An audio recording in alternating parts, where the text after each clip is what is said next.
Good morning students. Gymnosperm कुछ बच्चों ने कहा था रिपीट कराने के लिए, तो मैं उसको दोबारा से रिपीट करा रही हूँ।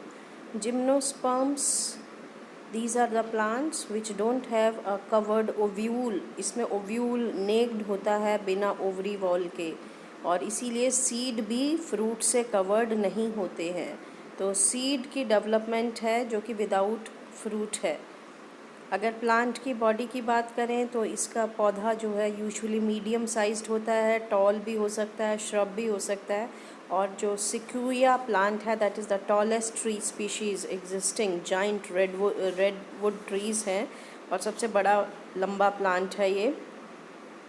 रूट्स की बात करें तो टैप रूट है इसमें, बट उस दिन भी मैंने बताया था पाइनस के केस में रूट्स में माइकोराइजल एसोसिएशन है, और साइकस के केस में स्पेशल टाइप की रूट्स होती हैं जिनको कोरोलॉइड रूट्स कहते हैं, जिसमें nitrogen fixing cyanobacteria symbiotically associated होते हैं।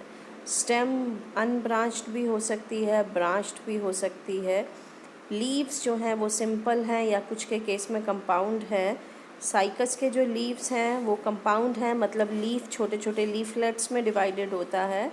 और जिम्नोस्पर्म के जो लीफ हैं वो अडेप्टेड हैं एक्सट्रीम टेम्परेचर, ह्यूमिडिटी और विंड के लिए। कोनीफर्स के जो लीफ हैं वो निडल शेप्ड होते हैं। इसके बाहर अडेप्टेशन क्या है, इनमें थिक क्यूटिकल होती है ताकि पानी का लॉस कम हो सके, और स्टोमेटा बहुत अंदर होते हैं जिनको संकन स्टोमेटा कहते हैं, ताकि पानी का ट्रांसपिरेशन कम से कम हो सके।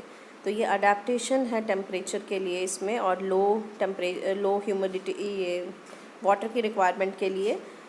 स्पोर्स और गैमेटोफाइट की अगर बात करें, जिम्नोस्पर्म्स हैप्लॉइड स्पोर्स प्रोड्यूस करते हैं, माइक्रोस्पोर और मेगास्पोर। स्पोर्स स्पोरेंजिया में बनते हैं जो कि स्पोरोफिल पत्तों के ऊपर अरेंज्ड होते हैं, स्पोरेंजिया।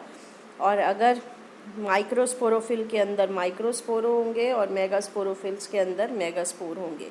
मेल के केस में ये जो स्पोरोफिल्स हैं मिलकर मेल स्ट्रोबलाई या मेल कोन बनाते हैं।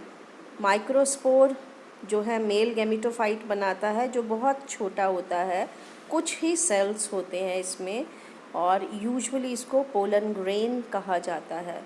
जो फीमेल है, फीमेल में मेगा स्पोरोफिल्स मिलके फीमेल कोन या फीमेल स्ट्रोबलाई या फीमेल स्ट्रोबलाई बनाते हैं।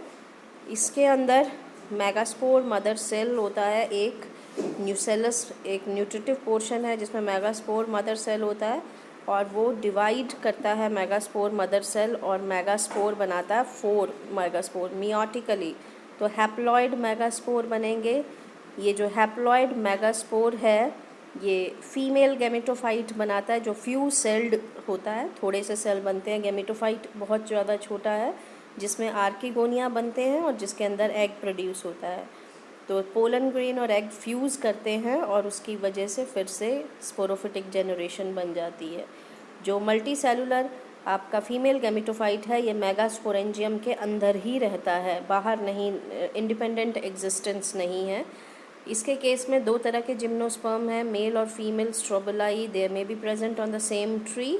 इसको मोनोशियस स्पीशीज़ भी कहते हैं, बाइसेक्सुअल जैसे पाइनस के केस में, और they may be present on different trees like cycas. In gymnosperm male and female gametophyte do not have a independent free living existence, they remain within the sporangia and retain in the sporophyll. तो gametophytic की free existence नहीं है gymnosperm में। Pollination और fertilisation की बात करें तो पॉलिनेशन हवा से होती है, और पोलन ग्रेन पोलन ट्यूब के थ्रू ओव्यूल के अंदर एग तक फ्यूज़ करते हैं। फर्टिलाइजेशन होती है, जाइगोट की फॉर्मेशन है जिससे सीड्स बनते हैं, और सीड्स फ्रूट के अंदर नहीं होते हैं, अनकवर्ड सीड्स हैं। तो ये आपके जिम्नोस्पर्म की फ़ोटोग्राफ्स हैं। आपका साइकस है ए में, बी में जो है आपका पाइनस है, and this is the ginkgo. ये 3 इसके जीनस हैं। जिंको बाइलोबा उस दिन भी बताया था, लिविंग फॉसिल है जो कि प्रेजेंट है, और ये आज तक इसमें एज इट इज़ है जैसे कि पहले था, आज भी वैसा है। सिंगल स्पीशीज़ इसकी मिलती है, ginkgo biloba. Economic importance gymnosperm की बात करें तो टिम्बर के लिए इस्तेमाल होते हैं, पाइनस के सीड्स एडिबल है, रेजिन्स हम इससे ले रहे हैं जिससे कि हम फर्नेल या पेंट इंडस्ट्री में इस्तेमाल करते हैं। तो इकोनॉमिकली बहुत इम्पॉर्टेंट है. So this is all about your gymnosperm.